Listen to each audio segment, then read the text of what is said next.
Good morning, a good afternoon, a good evening for wherever you are. Welcome to LERN TV live stream.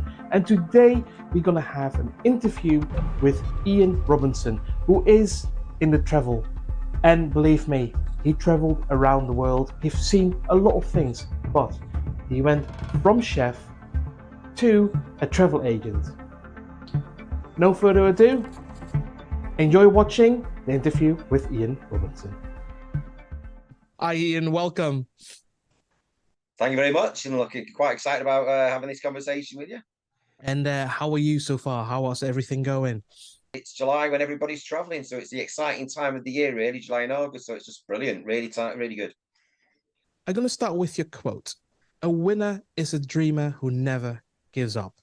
It's an amazing quote from an amazing person like Nelson Mandela. The challenges he had in his life, throughout his life, through politics and his family life, and what he battled with.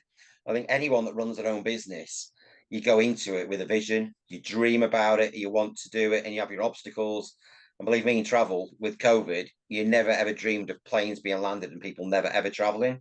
So for me, travel's always been a dream, and it's a reality now. And it's one of those, yeah, many a times I've thought about giving up and just looking for something easier, but that's just not in my DNA. So it's like always in my head.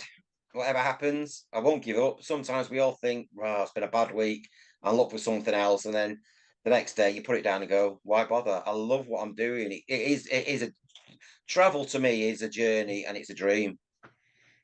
Yeah, because I know with you've traveled quite a lot, but also before you started your travel industry, you told me that, well, you mentioned you were a chef. Yeah, from the age of 16, and headed off traveling Australia. I was 21 and working out in Sydney for sort of like 2-3 years out there, which was just amazing, and that was the start of travel, really. And that was, and let's say, was that the reason why you transit indirectly from chef to, let's say, becoming a travel agent? Or A little bit, yeah, because once you get the travel bug and you're doing something you love, so from an early age, from 8 to 9, I always loved cooking at home and being in the kitchen. But back in the 70s and 80s, parents wasn't very adventurous in the UK, so we didn't see things like rice and pasta. The only fish we ever saw was probably fish fingers, and if we were told we're having steak, it was a Canadian steak. It was like a piece of paper that shriveled to sort of the size of a pound note, sort of thing. So never grew up with an experience of food, but then once you start working in the kitchen and you start seeing the food and you start thinking about where it's come from, the journey of the food. And I think it's amazing when you have an eye on food and you go traveling, you start seeing bananas hanging from the trees. You go to Italy and see the fresh lemons. Gets you excited because you think, wow, we use all this stuff. But you see it in the supermarkets, you don't make the relation. So to me, food and travel, it's a whole journey. And one thing I've always said when people say to me, I don't get it, why you're a travel agent, it's because when you're in a kitchen, you have to do your preparation. When you book a holiday, you do your preparation, you do your research, and then you create something that you really want, and you create it down to the taste you want, how you want to make it look. And then you have to deliver the plate to the table and expect the customer to like it. So it's just exactly the same journey as a holiday. So to me, the two of them are just perfect. It's like every holiday inquiry is like creating a menu. And that's what I love. And I know you love your food, so there you go. yeah, we're not going to mention about my pastries. No, we won't mention your 3 Danish every Tuesday now. And all, but the thing is that is, of course, because you mentioned food and you mentioned traveling and you mentioned it's quite, I think, quite a good fit. Well, I think when you a chef and then go, let's say, and choose for the let's say the travel industry, I think that's a really good transition. However, I know you married, you got children as well. What were, let's say, how, for example, your wife, Yeah. how did she respond when you became from, well, let's say, from chef, the transition between chef to travel? She loves it because she gets best of both worlds. She gets dinner every night cooked for her. She gets a nice meal and she gets nice holidays.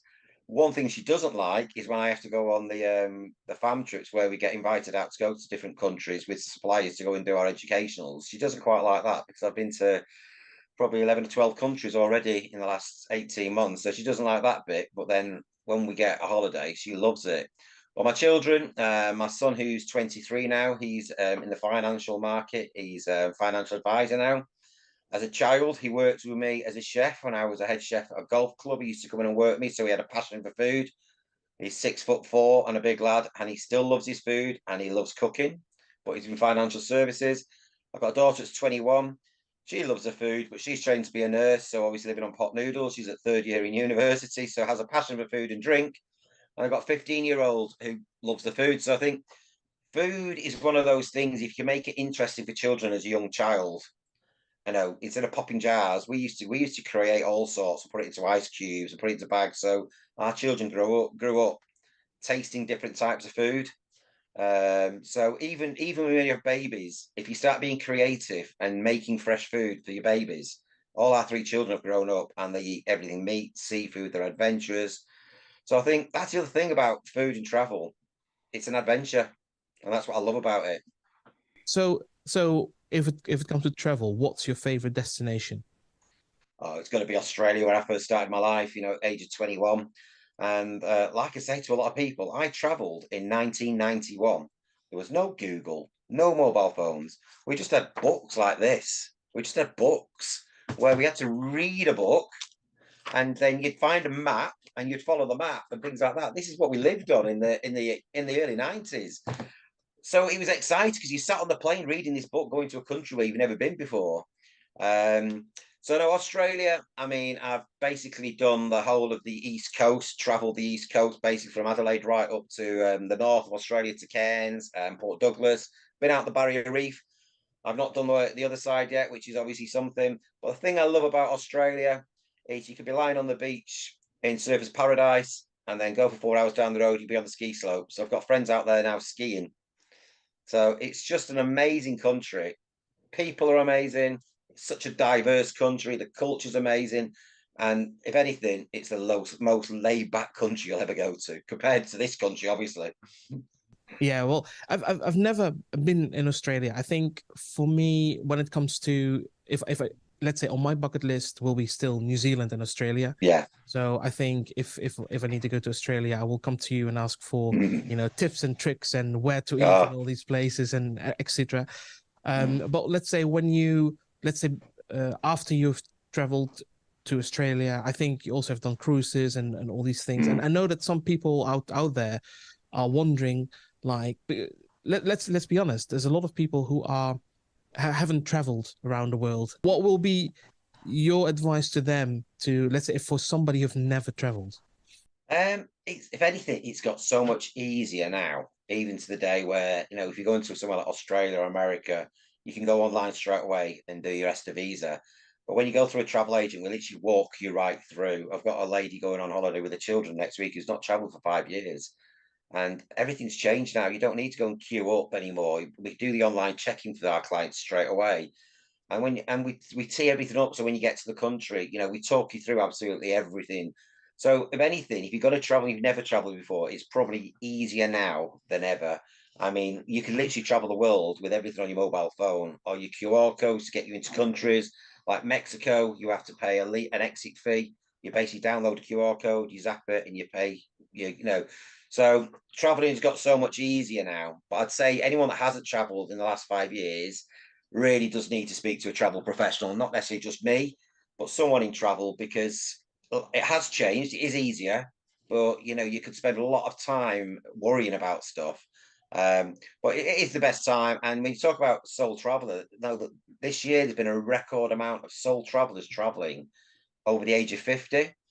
So yeah, again, I think when people get to a certain age, they get adventurous and want to travel. And like I say, it's probably easier to travel the world now than it's ever been. Yes, because I think, well, if I need to travel, I go online, I go on the internet, I book a Ryanair ticket. Oh, I just said Ryanair, so hopefully Ryanair's going to sponsor this. So I went, oh, let's say, and then of course I need a hotel as well. Now I know that it could be quite a hassle, and so far I know you've helped lots of people who well, to go through this hassle, like book an hotel, get the flight ticket done. So let's say if it comes to scenarios, what would be the worst scenario you ever supported somebody with? Be honest with you, when you book a package through a travel agent, you don't tend to get too many sort of bad scenarios because it's pretty much well protected. And quite often people will say, why is this so much more expensive than I do it on my line for the same hotel, for example? And generally our suppliers will only book like the premium rooms in a hotel. Where if you go onto an online website, they will sell you the cheapest room available in the hotel, which may be near a lift or in a corner, near a road. They just sell you a room. But when you work with someone like ourselves, Pure Luxury is one of my big suppliers based in Leyland, and they're absolutely amazing. The room quality they always go for. So when you book the same hotel online and you come to me for the same hotel, the room rate might be £60 more, but that room will be a premium room. So I had a client that arrived at a hotel recently and messaged me and just said they booked the hotel online, I booked the flights, and said there was a leak in the room, there was no balcony, there was just like 5 or 6 things different than what I was going to offer her. I mean, so I advised her what to do, go down to reception. I contacted the hotel directly, even though I hadn't booked it, and we got her moved. So things like that happen, and quite often it's generally when people do it themselves. But the very interesting thing I'd say to anyone, which I've told you recently, is when you book a holiday, like you say, you're going to find your cheap flights with whoever you want to use. You book your hotel, and then you get a transfer or a taxi. If any of those elements fail whilst you're on holiday and it's at your expense, or say for example you get the hotel's full, there's nowhere to go, you've got no protection. Your insurance won't cover stuff like that.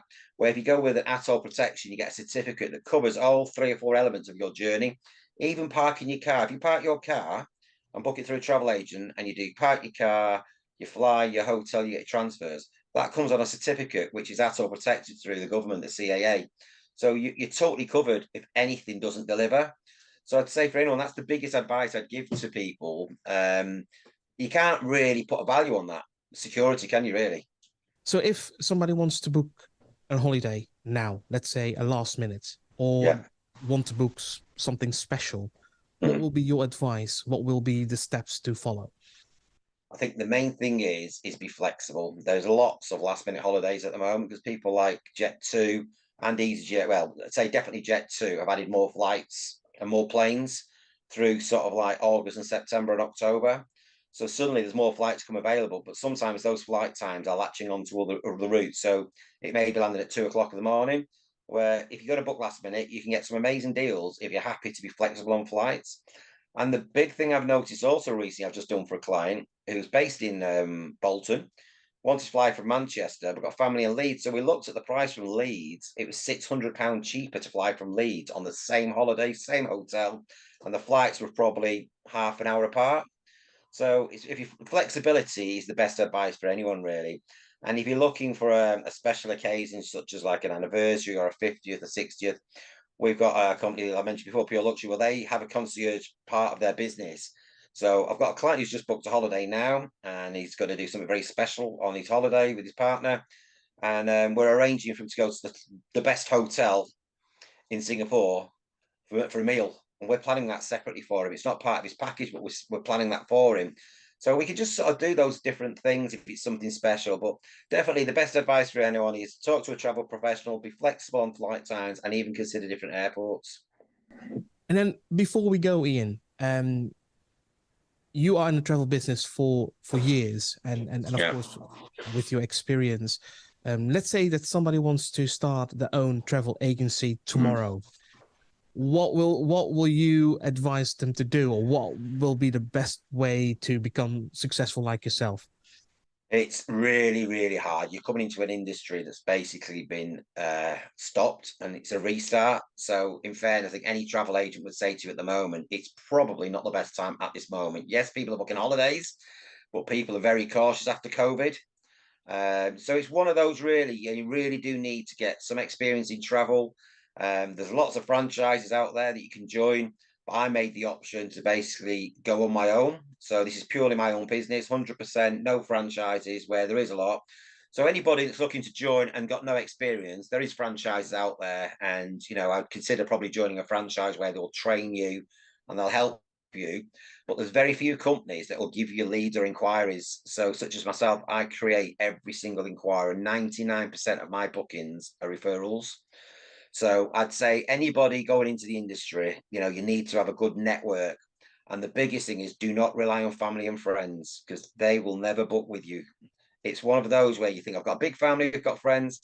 They are the people that don't book with you. The people that do book with you are the strangers that have been recommended from other people that you know. So, and this, anyone you speak into travel, anyone you speak will tell you the same. Family and friends don't book with you initially, and no, some family never do. So it's one of those situations, really. It is a very, very tough industry to come in. And personally, if I was looking to go into travel, I'd leave it 2 years because it's a very unstable industry with so much going on. And obviously, my foundations were built and collapsed, so my business has had to rebuild again. So, and the margins are lower than ever because of the cost of living. There's such a demand. People are only prepared to pay so much. So the margins are very, very low at the moment. So I'm sorry to say, anyone that wants to go to travel, it's not the best time. Probably late next year might be a better time to do it. But yeah, all those in travel are just basically pulling back 3 years of lost revenue at the moment. Right. Okay. Well, thank you, Ian, for being on the show because even I have learned a lot today, especially when it comes to travel, and when it comes to starting a traveling agency, then I'm gonna start interviewing them in the next 2 years. Yeah. How it then goes. But again, Ian, thank you so much for being on the show. Brilliant. Thanks, Erno. It's been fantastic. Thank you. Thanks for the opportunity. Take care, mate. I hope you enjoyed the interview with Ian Robertson. Next, we're going to talk about public speaking and how to become more confident in public speaking with Andy O'Sullivan. Enjoy. Hi, this is Andy. When you're giving your presentation, are you going to be using notes? Maybe you're going to write them on a sheet just like this. So here's a tip for you on how to create effective notes. If you're holding a large sheet of paper like this with your notes written on it, it becomes a big distraction both for you and indeed the audience. As you can imagine, each time you go back to the sheet to look, you have to scan it to find out where you are.